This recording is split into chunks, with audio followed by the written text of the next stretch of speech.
You will be among just as 2,000 people who will actually witness firsthand the coronation inside Westminster Abbey.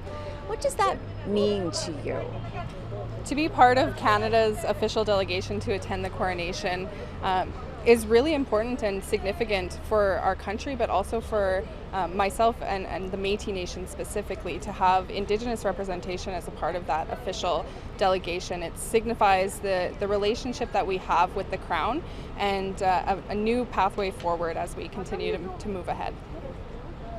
Yeah, we have an Inuit to Crown relationship, just as we have an Inuit to Canada relationship.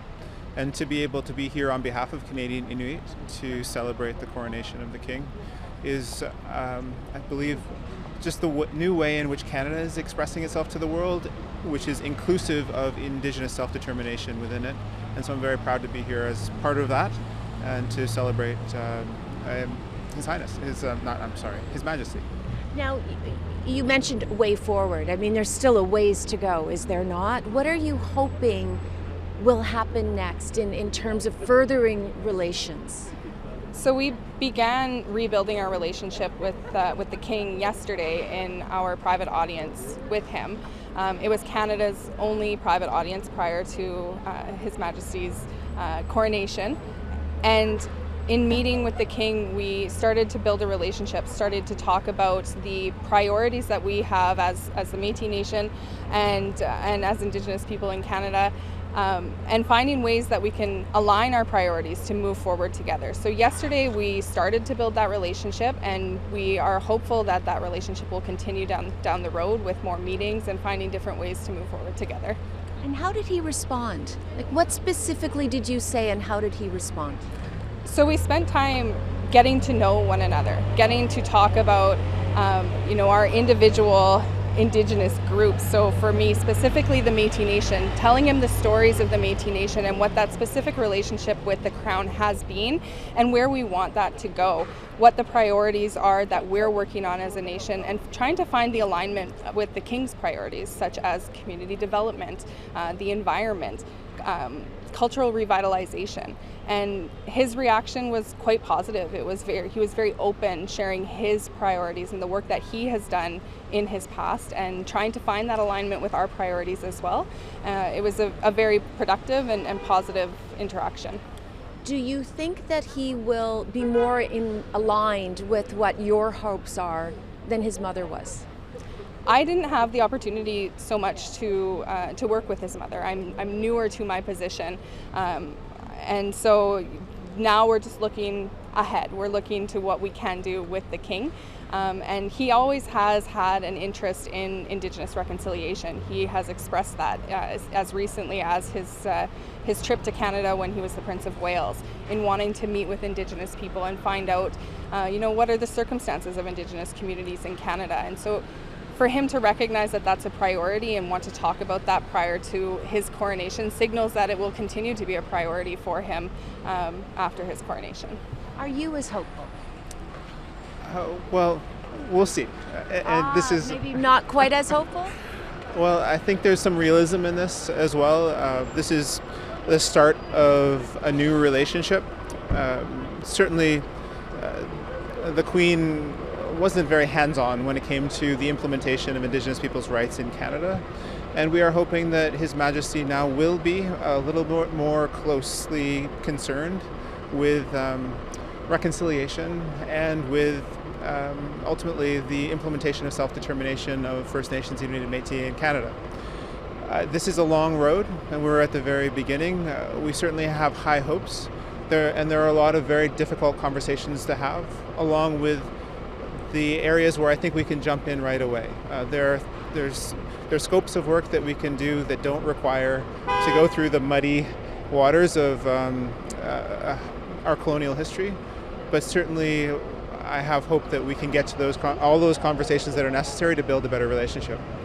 Can you expand? You mentioned reconciliation. Can you expand on what that means, what that looks like for you? Well, first and foremost, it's the implementation of our existing human rights, and the United Nations Declaration on the Rights of Indigenous Peoples is